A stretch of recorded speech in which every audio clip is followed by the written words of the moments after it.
Hello. If you're on Windows, it's easiest to install QEMU on Windows using instead of the WSL2. So just type in QEMU install and go to download QEMU.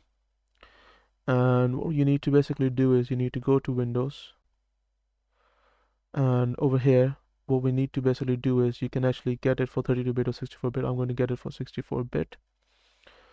Once I'm in here, what I am going to do is I'm going to get the 2021 and I'm going to get any one of these. So let's just get this one, for example. And this will take some time. But once that is installed, because I already have mine installed,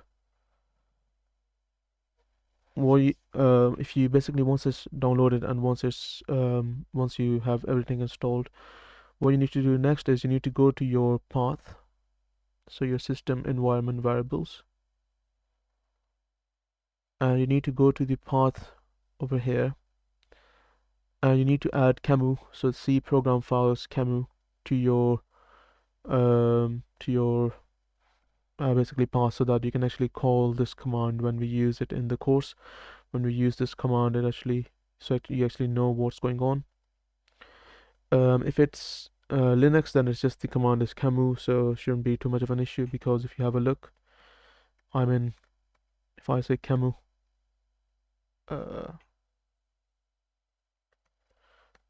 hopefully that should work. QEMU system x86_64.